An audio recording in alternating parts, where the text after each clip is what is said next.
in a cozy riverside town named Belmere, where the fog rolled gently over the hills each morning and the scent of cedar hung in the air, lived a woman named Mirella Haynes.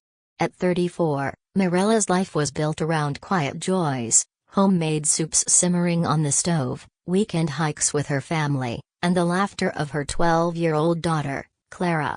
She shared a simple but fulfilling life with her husband, Malcolm, a landscape architect who had a deep love for trees and books, and their daughter Clara, a bright, sensitive girl with a head full of stories and an endless curiosity about the world. Clara wasn't the loudest child, but she had a sparkle that warmed everyone she met. Whether she was rescuing beetles from the sidewalk or folding origami birds with careful precision, her imagination turned the ordinary into something magical. Clara's favorite activity was collecting things, smooth river stones, oddly shaped leaves, and her latest fascination, butterflies. She'd made a small glass display case where she placed wings she found in the garden or preserved specimens gifted by a family friend. Her room was her sanctuary, filled with fairy lights, jars of pressed flowers, and hand-drawn maps of fictional worlds. Mirella often watched her daughter with admiration. She and Malcolm had always believed that childhood should be a time of softness and exploration, not fear or discipline. They created an environment where Clara could ask questions, make mistakes, and grow into herself without shame. But not everyone in their orbit shared the same beliefs.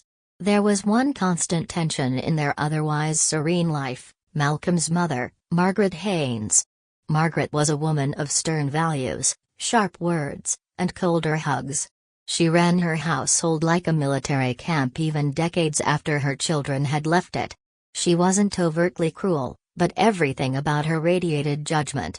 Mirella had spent years trying to form a peaceful relationship with her for Malcolm's sake.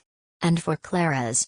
Though Margaret never openly showed affection, she tolerated Clara's presence, perhaps even had a soft spot for her, in her own rigid way. At least, Mirella used to think so. On a Saturday morning that would change everything, Mirella awoke early to the smell of pancakes and the soft patter of Clara's footsteps on the hardwood floor. Clara appeared in the kitchen cradling something in her hands, her eyes glowing. "Mom, look," she whispered, holding out a small jar. Inside was a butterfly, delicate and vibrant, with wings in shades of gold and sapphire. It had passed naturally, Clara explained, and she had found it resting beneath the rose bush by the fence. Mirella bent down to look and smiled at her daughter's wide-eyed reverence. "It's beautiful," she said. "What are you going to name it?" Clara grinned. "I want to show Grandma first. Maybe she'll know what kind it is." Mirella hesitated. They were scheduled to visit Margaret that afternoon, a monthly visit that always left Mirella exhausted. Still, Clara's enthusiasm was infectious. Perhaps a simple butterfly could be a small bridge between generations. By midday, the three of them were in the car, Clara carefully holding the jar in her lap. Malcolm drove, whistling softly to an old folk tune playing on the radio. Mirella watched the clouds shift outside the window, an odd uneasiness forming in the pit of her stomach. Margaret's house sat at the end of a long gravel road lined with overgrown hedges. It was the same house Malcolm had grown up in, neatly kept but lifeless, the kind of place where the furniture never moved and the air always smelled faintly of dust and lavender polish. Margaret greeted them at the door, her hair in its usual tight bun, lips pursed in a line that resembled a smile but never quite made it. She wore a gray wool sweater, despite the warm breeze outside. "Right on time," she said, stepping aside. Clara stepped forward first. "Grandma, look what I found." She beamed, holding up the jar. Margaret narrowed her eyes at the specimen and gave a small grunt. "Humph. Interesting." Mirella tried not to read too deeply into it. Margaret was rarely impressed by anything, after all. The first part of the visit went smoothly. Malcolm helped his mother trim some stubborn vines in the backyard while Mirella made tea in the kitchen. Clara wandered into the den where Margaret kept a collection of old books and porcelain figurines. It was the one room in the house Clara liked, the shelves like small towers of forgotten treasure. "Be careful in there," Margaret called out, not unkindly, just as a formality. "I will," Clara answered, her voice muffled through the hallway. Mirella glanced out the window as she poured tea. A soft wind rustled through the birch trees outside. She allowed herself to relax for a moment. That moment would be the last breath of peace before everything unraveled. The stillness inside Margaret Haynes's house was interrupted by a curious voice. "Mom. Look what I found." Clara's voice floated from the den, full of innocent excitement. Mirella stepped into the hallway, smiling to herself. It was typical of Clara to find something fascinating in even the most mundane places. As she walked toward the den, she could already imagine her daughter proudly holding up a misplaced bookmark or an old coin tucked inside a book. But when she entered the room, her smile faded. Clara was standing near a tall oak bookshelf, holding something between her fingers. As Mirella moved closer, she saw what it was, a crisp $50 bill. "I found it inside this book," Clara said, pointing to an old hardcover resting on a nearby armchair. "I think Grandma forgot about it." Before Mirella could respond, a sharp voice rang out behind them. "What do you think you're doing?" Margaret stood in the doorway like a storm cloud, her eyes locked on the money in Clara's hand. Clara flinched. Mirella instinctively stepped forward, but Margaret was already striding into the room, her face flushed with anger. "That's mine," Margaret snapped. "And you were about to steal it." Clara's eyes widened. "No, Grandma. I wasn't, I just found it. I was going to give it back." "Don't lie to me," Margaret hissed, snatching the bill from Clara's hand with such force it crumpled. "This is what happens when children aren't taught respect." Mirella placed a calming hand on Clara's shoulder. "Margaret, she didn't take it. She found it inside a book." "She had no business snooping through my things," Margaret interrupted, her voice now shaking with fury. From the backyard, Malcolm heard the commotion and rushed inside. "What's going on?" he asked, breathless. Margaret pointed at Clara, her face twisted with contempt. "Your daughter was stealing from me." "She wasn't." Mirella's voice trembled. "She's just a child. She doesn't lie, and she wasn't stealing." But Margaret wasn't listening. Suddenly, in a terrifying burst of rage, she lunged forward. Before Mirella could react, Margaret grabbed Clara by the hair, yanking so hard that the girl let out a piercing cry. Mirella screamed and tried to pull them apart, but Margaret's grip was iron. "Stop it," Malcolm shouted, grabbing his mother's wrist and forcing her to let go. Clara stumbled back, sobbing, her hands covering her head as her long curls fell around her face. Mirella dropped to her knees, wrapping her arms around her daughter. "What is wrong with you?" Malcolm yelled, stepping between them. But Margaret's face had gone pale and cold, her chest heaving. And then her eyes flicked to the far corner of the room, to a worn wooden chest where, propped against the wall, a metal walking stick stood, left there since her late husband's passing. Mirella's heart stopped. "Don't," she whispered. Margaret grabbed the walking stick before anyone could move. "No." Malcolm reached out, but it was too late. With frightening strength, Margaret raised the stick and brought it down hard. It struck Clara across the shoulder with a dull, sickening thud. She let out a choked cry and collapsed into Mirella's arms.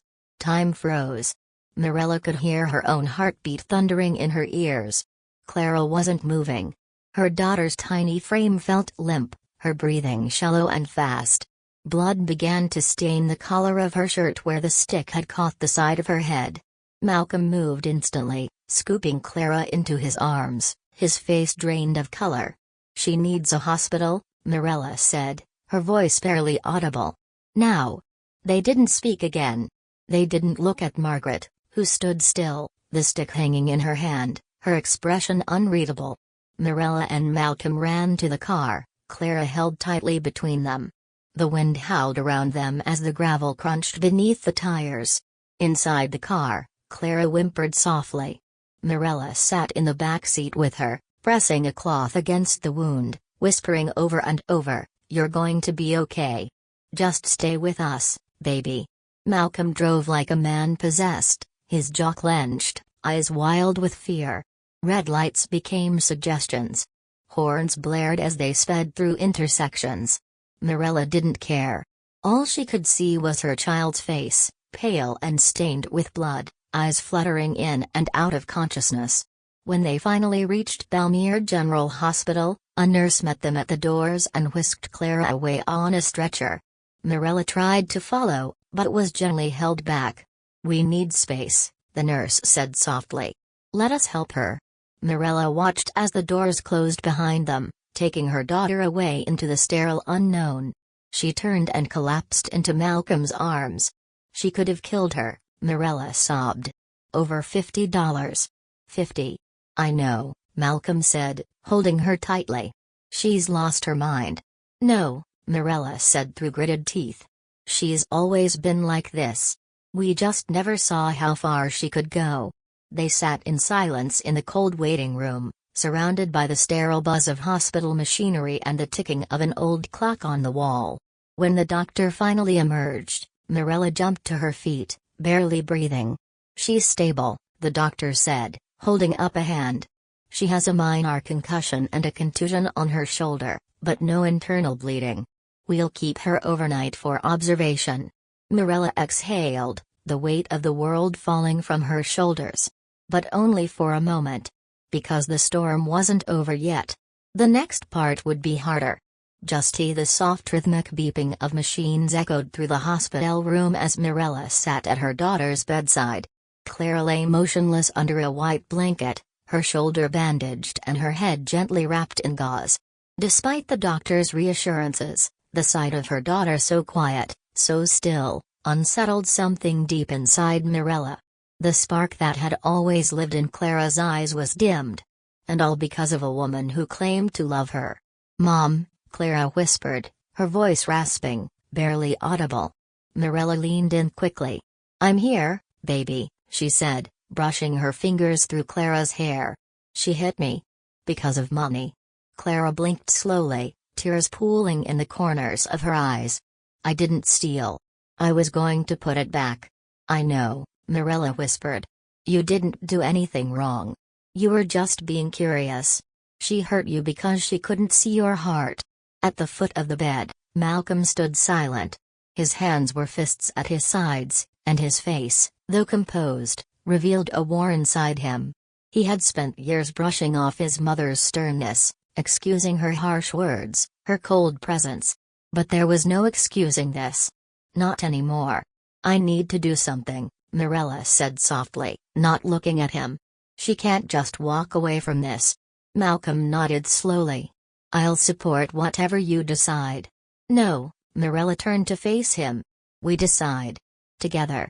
Together, they stepped out of the hospital room, their determination growing stronger with every step. At the nurses' station, they were directed to a security office near the emergency wing. Inside, they found Officer Rowan Brooks, a lean man in his 40s with perceptive eyes and a calm, grounded energy. A nurse had already informed him of the situation, and he had come prepared. "You're the parents?" he asked gently. "Yes," Malcolm replied. "We want to press charges." "Good," Officer Brooks nodded and opened his notebook. "Start from the beginning. Don't leave anything out." Mirella took a deep breath. Her voice was shaky at first, but as she spoke, it gained strength. She detailed every moment of the attack, how Clara found the money, how Margaret flew into a rage, and how she grabbed the walking stick and struck Clara across the shoulder and head. "She was unconscious," Mirella added. "We thought we were going to lose her." Officer Brooks's face darkened with every word. "Was there anyone else present during the incident?" "No," Malcolm said. "Just the three of us. And my mother." The officer nodded, scribbling notes. "We'll start with an emergency protective order. That means your mother won't be allowed near your daughter while the investigation proceeds. Then we'll issue an arrest warrant." Malcolm swallowed hard. "What happens to her after that?" "If the evidence supports your statements, and from the medical reports, it already does, your mother will be charged with assault with a deadly weapon and child endangerment." Mirella felt a chill at those words. They sounded so clinical, so detached.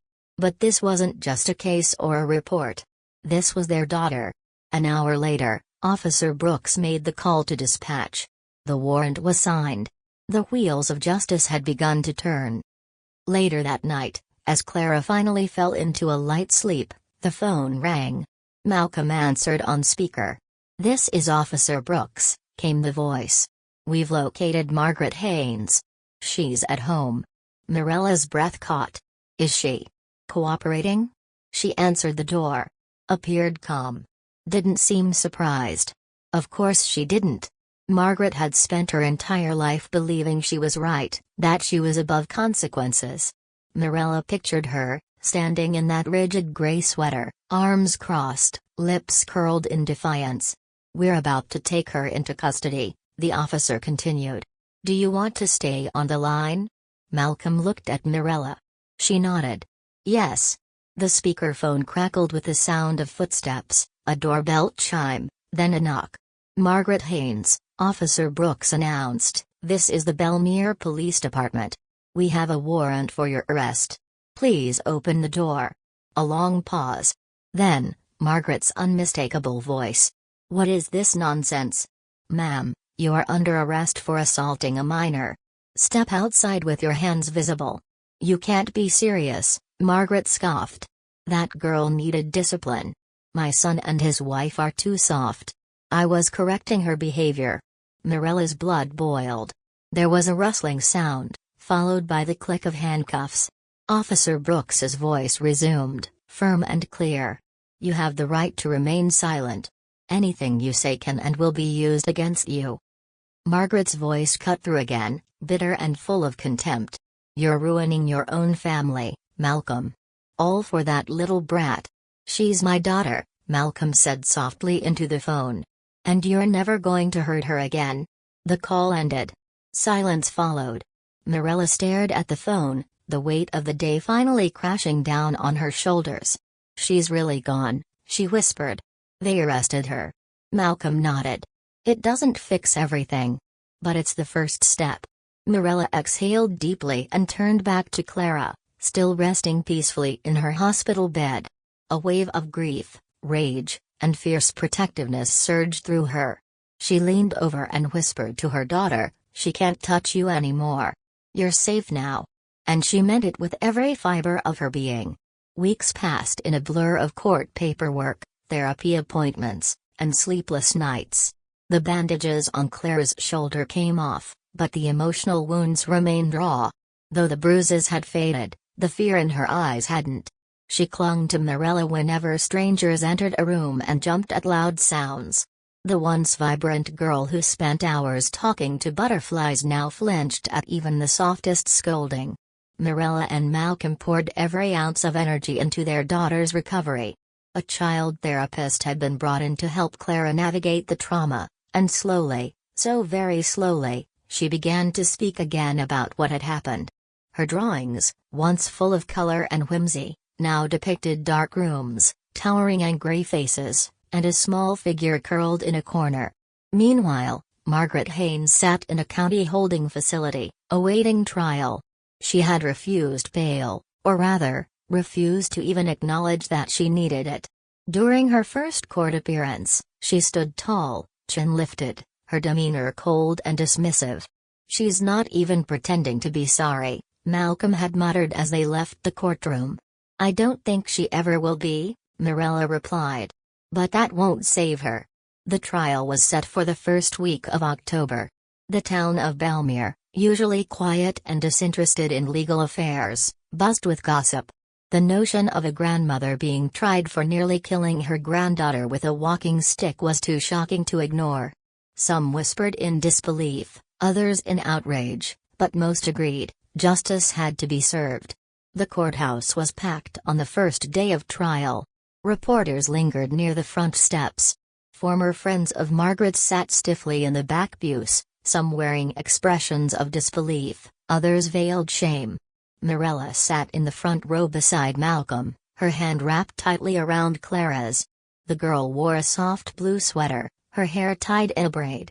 She was quiet but alert, her eyes fixed on the large wooden doors where Margaret would be brought in. When they opened, and her grandmother stepped through, Clara stiffened. Mirella squeezed her hand gently. Margaret wore the orange jumpsuit like armor.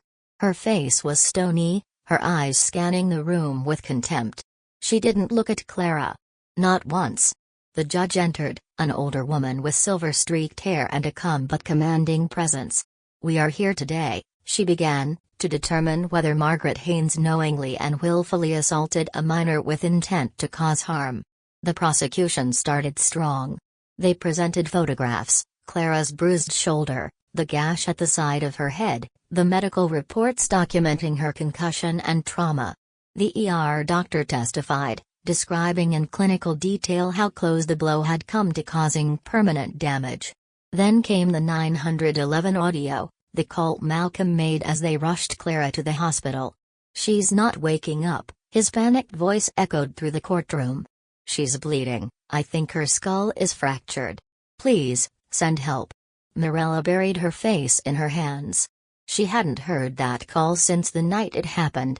Hearing it now was like tearing open a wound she thought had already scarred over. Gasps rippled through the audience. But the most powerful moment came when Clara was asked to testify. She stood slowly, guided to the witness stand by a court-appointed counselor who remained at her side. The judge addressed her gently, making sure she understood she could take her time. "Clara," the prosecutor said softly, "can you tell us what happened that day at your grandmother's house?" Clara hesitated. Her lips trembled. Mirella felt her own heart pounding. "I found a bill in a book," Clara whispered, her voice barely audible. "I was going to give it back. I just didn't know why it was there." "And what happened after that?" she yelled. Clara's voice shook. "She said I was stealing. But I wasn't. I never took anything."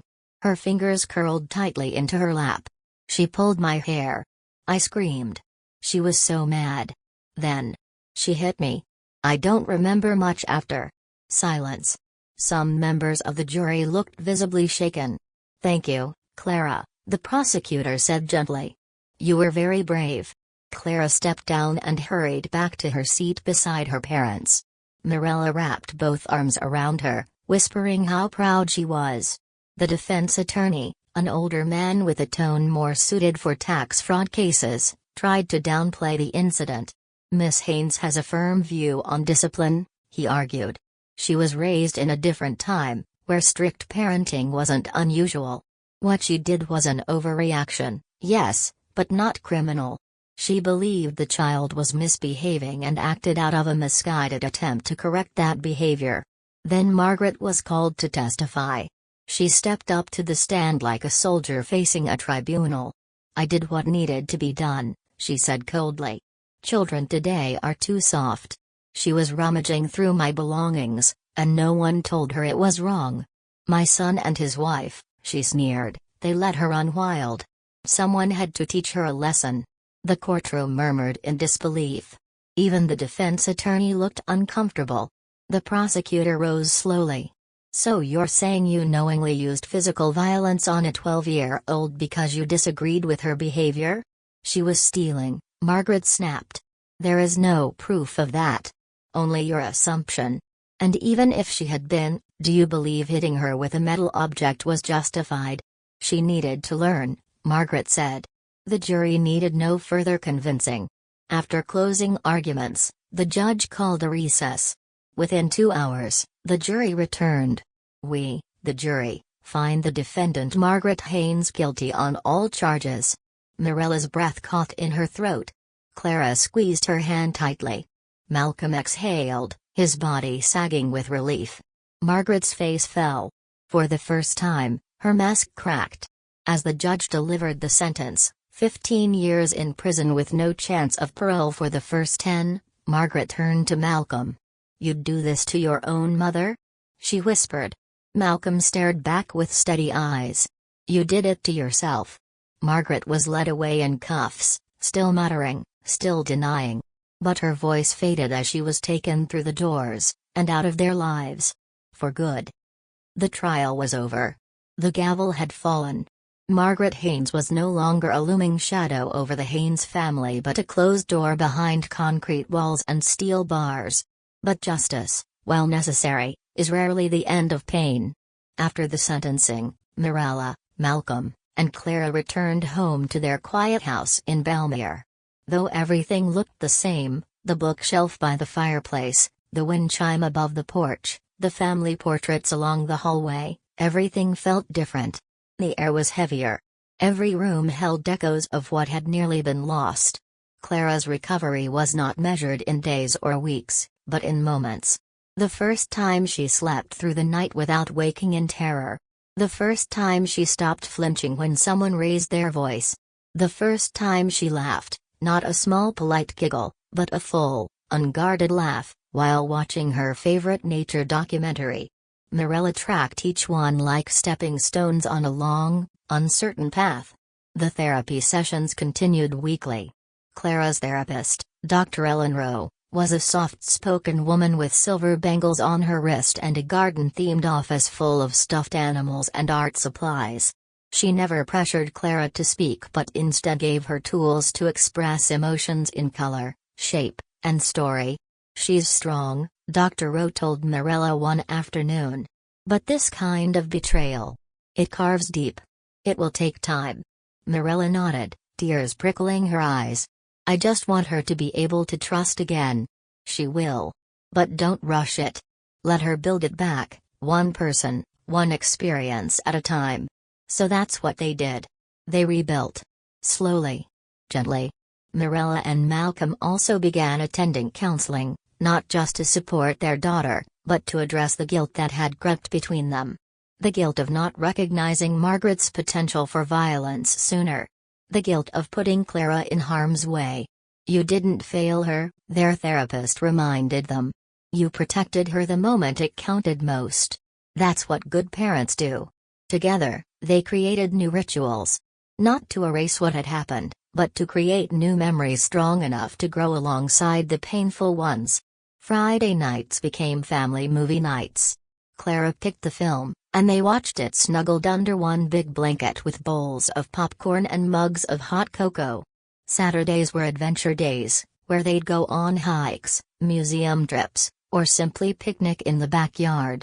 And once a month, Clara invited a friend over, something she had once dreaded. Slowly, her circle widened again. Her laughter began to fill the house more often. Her hands returned to the sketch pad, drawing butterflies, trees, and scenes from her favorite fantasy books. But the most telling sign came one spring afternoon. Mirella was in the garden, planting lavender, when she heard Clara call her name. "Mom," she said, her voice filled with excitement. "Look." Clara ran up the path with cupped hands. She opened them slowly to reveal a fragile butterfly, wings golden with specks of blue, fluttering gently. It was sitting on the swing. She beamed. "I think it liked our garden." Mirella's throat tightened. For a moment, the world blurred as tears filled her eyes. She knelt and looked at the butterfly, then up at her daughter. "I think it did," she whispered. "I think it felt safe here." They watched it take off together, drifting lazily into the air before vanishing beyond the fence. That night, Clara pulled out a dusty old glass jar, the same one from the day everything changed. She cleaned it carefully, then placed a small folded note inside. Mirella didn't ask what it said. But later, she found the jar on Clara's bookshelf. The note read, "Goodbye, fear.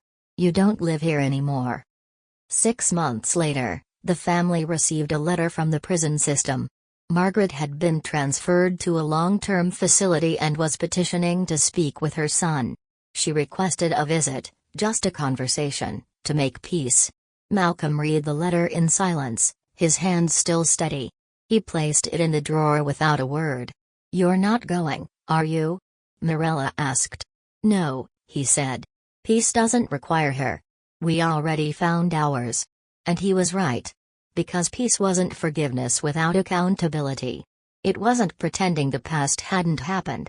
Peace was healing anyway. Choosing to live fully, to love fiercely, to let light in even when you've seen the dark. A year after the incident, Clara stood on the stage at her school's spring recital. She had signed up, voluntarily, to recite her original poem in front of parents, teachers, and friends. Mirella and Malcolm sat in the front row, hearts pounding. Clara stepped up to the microphone, wearing a light green dress and a tiny butterfly clip in her hair. Her voice rang out, clear and steady. I was small, and the world grew loud. A storm came where I thought there was sun. But I stood, even when it hurt. I fell, but I rose. And I am not afraid to grow. Not afraid to try. Not afraid to fly. Silence followed. Then, a wave of applause. Mirella covered her mouth as tears streamed down her face. Malcolm reached over and held her hand. Neither spoke. They didn't need to. Clara had done what they'd all been trying to do since that awful day. She had transformed pain into strength. Darkness into light. Fear into flight. That night, as the sun dipped behind the horizon, they sat in the backyard together, Clara curled up between them, her head on Mirella's shoulder. A quiet peace settled over the air. I feel different now, Clara whispered. Mirella smiled and kissed her forehead. You are. They watched the stars appear one by one, the garden alive with the sounds of crickets and the rustling of leaves. The past would always be a part of them. But it no longer defined them. Their family was whole. And from the ashes of that dark moment, they had built something stronger. Something unbreakable.